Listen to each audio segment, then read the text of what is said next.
एक बार एक बादशाह अपने वजीरों के साथ जंगल में घूमने गया। तभी भूख लगने पर खाने का इंतजाम किया गया। बादशाह ने देखा कि एक पेड़ पर एक बंदर बैठा उसकी ओर देख रहा है।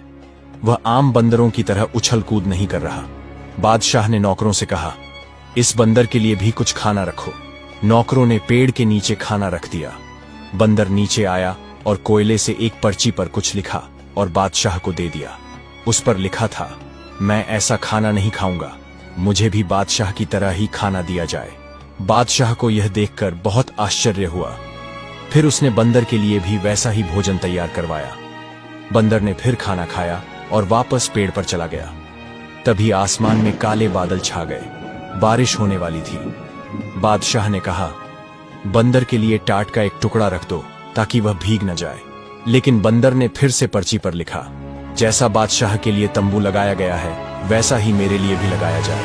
बादशाह अब बंदर में दिलचस्पी लेने लगा था और उसने उसकी यह इच्छा भी पूरी कर दी।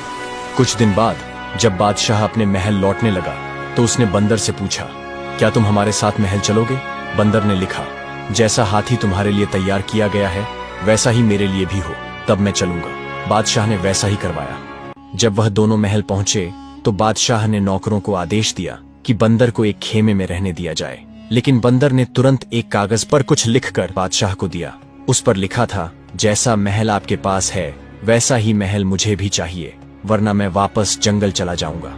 बादशाह ने उसे अपना एक पुराना महल दे दिया। धीरे धीरे बंदर दरबार में आने लगा और मुकद्दमों को ध्यान से सुनने लगा। जब भी बादशाह कोई गलत फैसला लेने वाला होता, बंदर झट से कागज छीनकर फाड़ देता और सही फैसला लिखकर उसे दे देता। पहले तो बादशाह को गुस्सा आया, लेकिन बाद में उसे एहसास हुआ कि बंदर की वजह से वह कई गलतियों से बच रहा है। एक दिन बादशाह की बेटी को बंदर को देखने की इच्छा हुई। वह उसके महल गई, लेकिन जब बंदर ने उसे देखा तो वह उसे टकटकी लगाकर घूरने लगा, जिससे डरकर शहजादी भाग गई। कुछ दिनों बाद बंदर ने शहजादी को एक पर्ची दी जिस पर लिखा था, क्या तुम मुझसे शादी करोगी? यकीन मानो, मैं भी बहुत खूबसूरत हूँ। धीरे धीरे शहजादी को बंदर से हमदर्दी होने लगी। जब यह बात बादशाह को पता चली तो उसे बहुत गुस्सा आया। उसने बंदर से कहा, तुम मेरी बेटी से दूर रहो। बंदर ने फिर कागज पर कुछ लिखा और बादशाह को दिया, जिस पर लिखा था, मैं आपकी बेटी से शादी करना चाहता हूँ और उसे हमेशा खुश रखूंगा। बादशाह ने गुस्से में कहा, ऐसा कभी नहीं होगा। इतना सुनते ही बंदर ने पास रखी तलवार उठाई और बादशाह के गले पर रख दी। बादशाह डर के मारे बोला, ठीक है, मैं तुम्हें वचन देता हूँ कि मैं अपनी बेटी की शादी तुमसे करवा दूंगा। इतना सुनकर बंदर उसे छोड़ देता है। अब बादशाह बहुत चिंतित रहने लगा। एक तरफ उसकी बेटी थी और दूसरी तरफ उसका वचन। उसने यह बात अभी तक महारानी को भी नहीं बताई थी। वह जानता था कि जैसे ही महारानी को इस बारे में पता चलेगा, वह सारा महल अपने सिर पर उठा लेगी। सुबह होने तक बादशाह फैसला कर चुका था कि वह अपनी जान दे देगा, लेकिन अपनी बेटी की शादी बंदर से कभी भी नहीं करेगा। सुबह होते ही वह कुछ बात करने के लिए अपनी बेटी के पास गया। फिर उसने अपनी बेटी को सारी बात कह सुनाई और बोला, बेटी, कल को अगर मुझे कुछ हो जाए तो तुम्हें अपनी माँ का ध्यान रखना है और सल्तनत को संभालना। शहजादी ने आंखों में आंसू भरकर कहा, पिताजी, ये आप कैसी बातें कर रहे हैं? भगवान आपकी उम्र में बरकत और सुख समृद्धि प्रदान करे। बादशाह ने कहा, मेरी बेटी, वह बंदर मेरे पीछे ही पड़ गया है और मुझसे कहता है कि मैं उसकी शादी तुमसे करा दूं, वरना वह मुझे जान से मार देगा।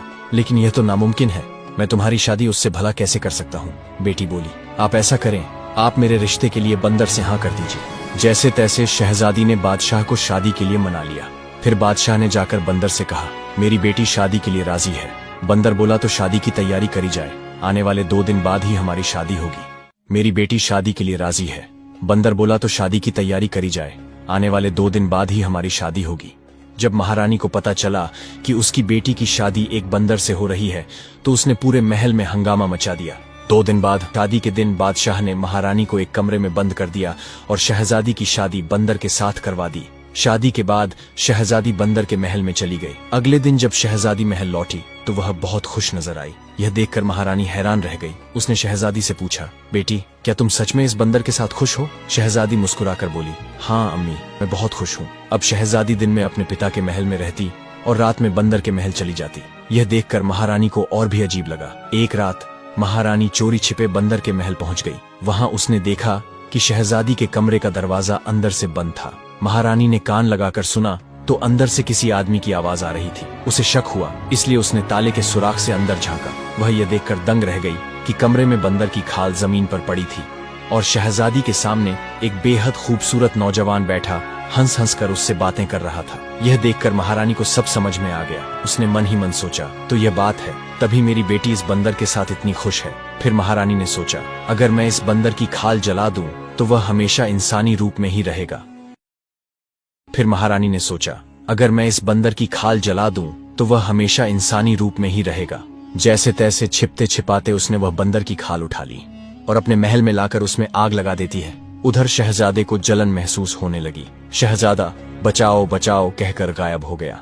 शहजादी यह देखकर बहुत दुखी हो जाती है और तुरंत भागते हुए अपने पिता के महल में आती है तो देखती है कि उसकी माँ ने बंदर की खाल को आग लगा दी थी। शहजादी ने जल्दी जल्दी से वह आग बुझाई और रो रो कर कहने लगी, माँ, आपने मेरा सुहाग उजाड़ दिया। आखिर आपकी क्या दुश्मनी थी मुझसे? उसकी माँ ने कहा, बेटी, मुझे क्या पता था। मैंने तो सोचा कि अगर मैं वह बंदर वाली खाल जला दूंगी तो वह बिल्कुल नौजवानों की तरह मेरा जमाई राजा बना रहेगा। शहजादी बोली, माँ, मैंने आपको कहा था ना कि मुझे मेरे हाल पर छोड़ दीजिए। अब आपको ठंडक पड़ गई। महारानी शहजादी की तमाम बातों को सुनकर परेशान हो गई। अगली सुबह जब बादशाह को पता चला तो उसने सिपाहियों को भेजा, लेकिन कहीं से भी बंदर की कोई खबर न मिली। अब शहजादी ने जोगन वाले कपड़े पहन लिए और शहजादे की तलाश में निकल गई। जंगल जंगल, गांव गांव वह भटकती रही। चलते चलते उसके पांव में छाले पड़ गए और शहजादी का रंग रूप पूरी तरह से बदल गया। एक रात शहजादी उसी जंगल में एक पेड़ के नीचे बैठी हुई थी कि अचानक उसने उस पेड़ के ऊपर कुछ देखा। उस पेड़ के ऊपर एक तोता और मैना बैठे आपस में बातें कर रहे थे। शहजादी चुपचाप उनकी बातें सुन रही थी। मैना ने तोते से पूछा, क्या बात है, तुम इतने परेशान क्यों हो? तोता बोला, क्या बताऊं, यहाँ से दूर यूरोप की तरफ एक शहजादा रहता है। उसकी हालत बहुत खराब है। उसके पूरे शरीर पर बड़े बड़े फोड़े हो गए हैं। वह ठीक से सो भी नहीं सकता। सारे हकीम और वैद्य उसकी बीमारी का इलाज करने में हार मान चुके हैं। कोई भी उसे ठीक नहीं कर पा रहा है। मैना चौंक कर बोली, क्यों तोते, शहजादे की हालत ऐसी कैसे हो गई? तोते ने उदासी से कहा, किसी ने शहजादे को जलाकर मारने की कोशिश की थी। हालांकि वह मरने से तो बच गया, लेकिन उसका पूरा शरीर जल गया है। मैना ने दुखी होकर बोली, क्यों तोते, क्या हमारे शहजादे का कोई इलाज नहीं है? तोते ने कहा, है, लेकिन वह बहुत मुश्किल है। पास में ही अमरस के पेड़ पर चांदनी रात को एक फूल उस पेड़ पर लगता है। उस फूल के रस को निकालकर उसे चंदन के साथ 40 दिन तक सुबह शाम शहजादे के जख्मों पर लगाए तो उसके सारे घाव ठीक हो जाएंगे। उस दिन चांदनी रात थी। शहजादी यह सुनकर उस पेड़ की तलाश में निकल गई। थोड़ी ही दूर उसे वह पेड़ दिख गया। उसने पेड़ के पास जाकर जैसे तैसे फूल को प्राप्त कर लिया और सुबह होते ही एक वैद्य के भेष में यूरोप की ओर चल पड़ी। कुछ ही मील चलने के बाद उसे एक बड़ा शहर नजर आया। थोड़ी ही देर में वह शहजादे के महल भी पहुंच गई। वहां जाकर उसने पहरेदार से कहा, जाकर बादशाह से कहो कि हिमालय से एक वैद्य आया है जो शहजादे का इलाज कर सकता है। पहरेदार यह सुनते ही भागता हुआ बादशाह के पास गया। पहरेदार तेजी से भागता हुआ बादशाह के पास गया और सारी बात बादशाह को कह सुनाई। बादशाह ने कहा, उसे तुरंत अंदर बुलाओ। जब वैद्य अंदर आया तो बादशाह ने देखा कि वह एक नौजवान महिला थी। उसे देखकर बादशाह को हैरानी हुई और उसने संदेह भरे लहजे में कहा, जब बड़े बड़े हकीम और वैद्य शहजादे का इलाज नहीं कर सके तो तुम भला क्या कर लोगी? वैद्य ने आत्मविश्वास से कहा, अगर 40 दिनों में शहजादा ठीक न हुआ तो जो सजा एक चोर को मिलती है वही मेरी भी सजा होगी। बादशाह को उसकी बात पसंद आई और उसने खुशी खुशी इजाजत दे दी। फिर शहजादी ने शहजादे का इलाज शुरू कर दिया। सिर्फ 1 महीने में ही शहजादा काफी हद तक ठीक हो गया, लेकिन उसके जख्म अभी पूरी तरह से नहीं भरे थे। तोते की बात के अनुसार शहजादी को पूरे 40 दिन तक इलाज करना था। उसने बिना रुके शहजादे की देखभाल की। बादशाह ने भी खुश होकर इनाम की तैयारी कर रखी थी और शहजादा भी दिल से उस वैद्य का शुक्रगुजार था। लेकिन हुआ यह कि ठीक 40वें दिन जब शहजादी ने शहजादे के शरीर पर आखिरी बार लैप किया और वहां से चुपचाप निकल गई, फिर अपने पिता के महल की ओर लौट आई। पर जाने से पहले उसने शहजादे से उसकी अंगूठी मांगी थी, जिसे शहजादे ने खुशी खुशी उसे दे दिया था। इधर शहजादे को पता नहीं था कि वैद्य कौन थी और बिना इनाम लिए क्यों चली गई। शहजादा अब पूरी तरह ठीक होने के बाद अपनी शहजादी से मिलने निकल गया। शहजादी कमरे में उदास बैठी थी, लेकिन जब उसने शहजादे को देखा तो बहुत खुश हो गई। शहजादा बोला, तुम्हारा प्यार मुझे यहाँ पर खींच लाया। तुम्हारी माँ ने तो मुझे मारने में कोई कसर नहीं छोड़ी, पर एक वैद्य ने मेरा इलाज किया और वह बिना इनाम के ही महल से चला गया, केवल मेरी एक अंगूठी लेकर। तभी शहजादी ने अंगूठी दिखाकर कहा, क्या वह यह तो नहीं? शहजादा हैरानी से बोला, लेकिन यह तुम्हारे पास कैसे आई? शहजादी बोली, वह वैद्य कोई और नहीं, मैं ही थी। फिर उसने पूरी कहानी सुनाई। शहजादी ने कहा, मेरी माँ भी आपकी दुश्मन नहीं थी। जब मेरी माँ ने आपको इंसान बना हुआ देखा तो उसने बंदर की खाल को जला दिया ताकि आप दोबारा बंदर न बने। गलती आपकी भी है कि आपने मुझे कभी भी बंदर बनने की वजह बताई ही नहीं, वरना मैं उस खाल को अपनी जान से ज्यादा हिफाजत के साथ रखती। शहजादे ने कहा, दरअसल यह मेरी गलती है। जब मैं एक बार शिकार खेलने जंगल में गया हुआ था तब मैंने एक बच्चे को हिरण समझकर तीर मार दिया था। वह तीर उसके पैर पर लगा था। तभी उसके बाबा ने मुझे यह श्राप दे दिया था, तू एक बंदर बनकर रहेगा।